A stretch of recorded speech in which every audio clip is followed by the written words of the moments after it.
Hello, everybody. How nice to see you again. Nice to see all your faces on screen and all of us here.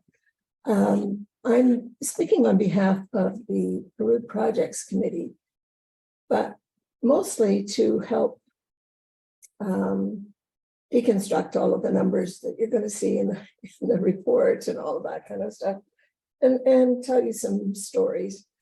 Basically, when I was looking at the projects that we're doing, but also the way in which we are connecting with our partners this year, especially, the word that comes to mind for me is resilience. And it's a different kind of resilience. It's very much on the ground responding to the issues that are being presented, but it's also planning for resilience. Here's a project that Centro Esperanza has been doing in San Isidro, where it was originally about helping a small community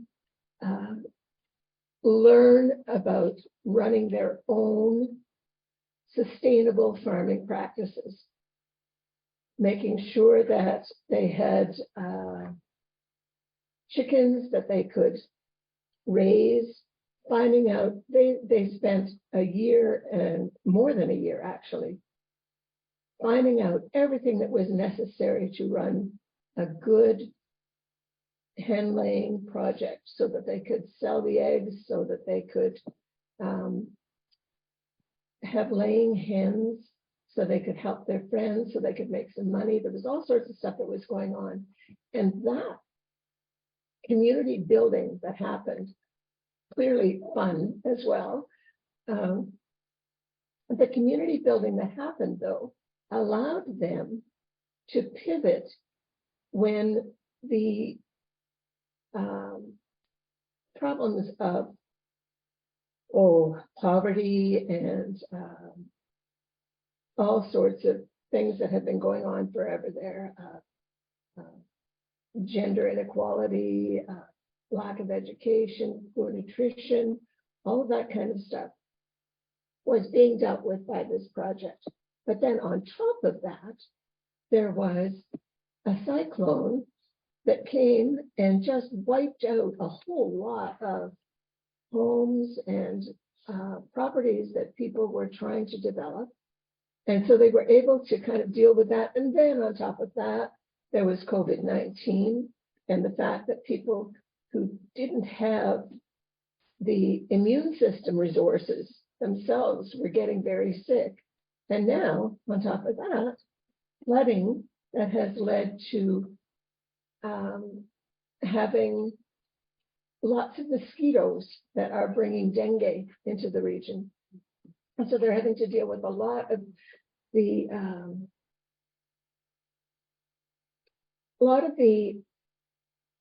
really critical and difficult situations on top of what they were already dealing with. Well, the fact that they had already developed this community way of working meant that they could pivot, they could choose and decide that in addition to raising the chickens, they needed to diversify. They needed to get some more plants in the ground, the papaya and the passion fruit. They could use parts of that to make compost for the land that they were doing that was going to be growing stuff for the chickens to be feeding. A whole lot of development that was happening. And then when they needed to get their hands dirty and get the water out of there, they were able to do that as a community. They were able to help each other. They were able to pass on some of their laying hens to other people, other families. They were able to help support each other. And that's kind of what we're looking to do. We're hoping more than anything that people have the confidence and the ability to help each other in their small communities. So that's one example of what was going on.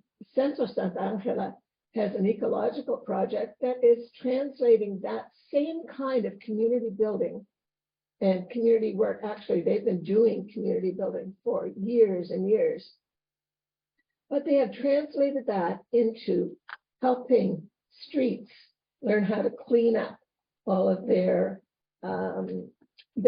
refuse, how to use organic waste to make better soil for the plants that they're planting in the parks, for the work that the people are doing, for keeping everybody accountable, and also helping it be fun. So the streets are kind of competing against each other to see how they're doing, and they're making each street in the community a small community that can work together. And that's thanks to the work and the leadership of our friends at Centro Sant'Angela. They also have a leadership school now that has been going for about 10 years, where they have been having people who are looking for a new way of leadership that's more accountable, that really addresses the issues of the communities that they are involved in, and includes young people, older people, people who are already in leadership positions, people who are looking to be in leadership positions. And these folks in the leadership school have been very successful in holding people accountable to the promises that they make during election times, of getting people out to vote, of making sure that people ask the right questions of the people who are going for leadership.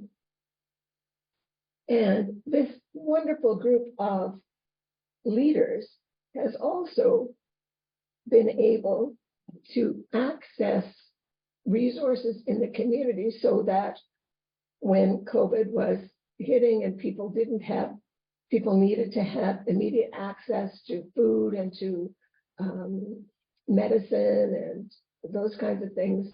Also, when the floods came, they were the ones who were organizing the bucket brigades to get the water out of the way and making sure that everybody, they were doing check-ins to make sure that everybody was safe. So this leadership school is not only a theoretical and a kind of a political entity, but it's also a very community-oriented helping hand, so that people who are in leadership then know the people that they are serving. And it's a leadership of service. The rural libraries in Cajamarca are wonderful. And that is a project that has been going on for many years. And you'll hear a little bit more about the former leader of the program in a bit. But the librarians basically have been taking books out to small farming communities where people read together. They learn to read together, and they have access to books that actually reflect their heritage, books that detail some of their stories and some of the traditions of the indigenous population. When COVID hit, they couldn't do that anymore. So they were very, very resourceful and went online and got people involved in reading and connecting with each other online, which was really helpful. It also extended their reach to other communities in Peru and made it possible for people around the world to actually see the work that they were doing. That's also something that happened at Centro Sant'Angela. When their leadership school went online, they were able to reach out to other communities in Peru. They weren't confined to the physical presence of the people who were in in that community, but they have been able to develop programs that can be then imported into other communities. A very, very useful way to use that time and extend that model of leadership. The ACEUS is a very cool program that supports children and helps fill in the gaps that many, many children in rural communities and in poverty have experienced during COVID. They don't necessarily have the resources to do online learning, that kind of thing.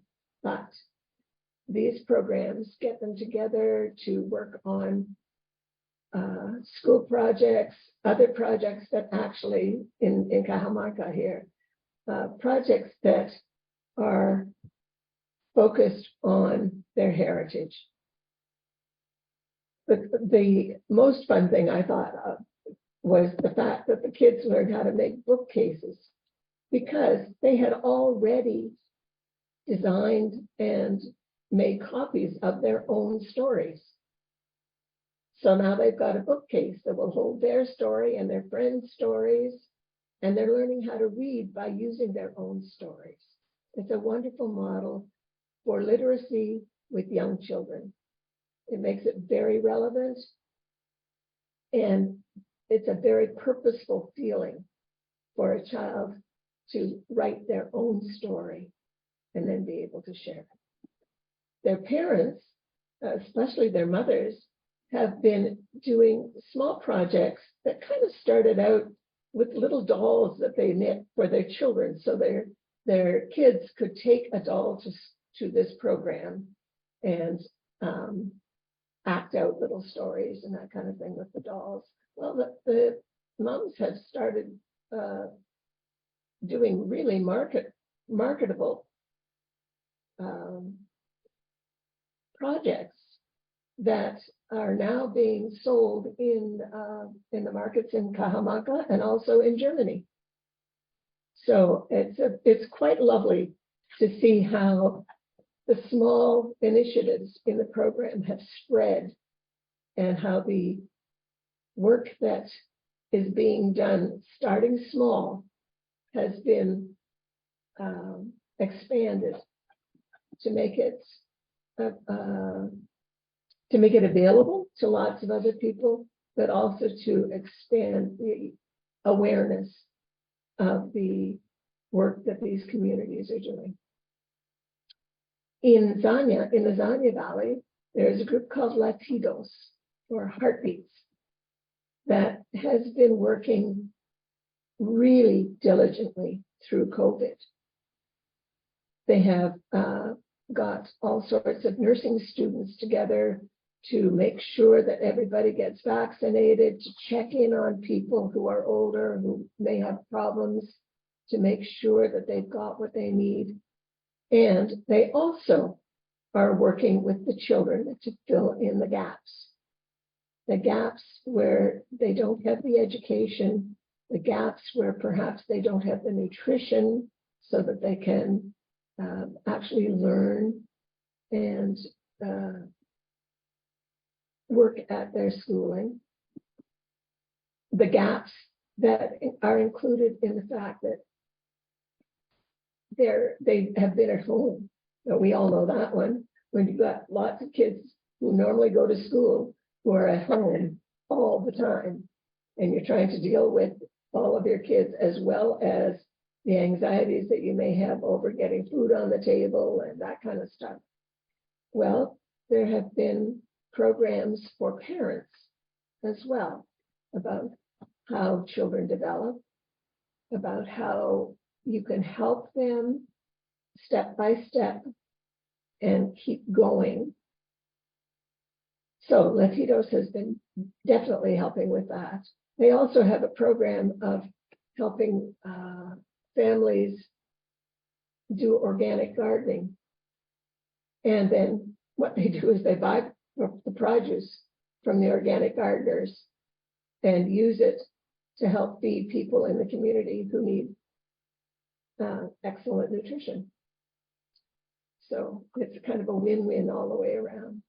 You're seeing now, just if you could go back to that, yeah, you're seeing the work that, I don't know whether we can go back there. There was the work that was being done by these volunteers who are just working hard to make sure that anybody who is suffering, for example, this is trying to get across the river that is now swollen and the bridge is out, trying to get people from one side of the river to the other, because really the markets are all on this side of the river. People who are living on the other side have to get across. So we got lots of people. You saw the picture before where they had lots of sandbags so that they were building up the area so that people could, so that people could get across, helping each other out. And that's what communities do, but it really makes a difference if you already have an organized community or an organized group that's used to working together and that values working together. That's what our partners have been doing, is building these kinds of communities. Okay, so now this is Madre Oliva Association has been doing lots of work with families in Little Mucupe whose children are suffering from developmental disabilities. Many of the parents as well are dealing with developmental disabilities. So the families need a lot of help to just manage.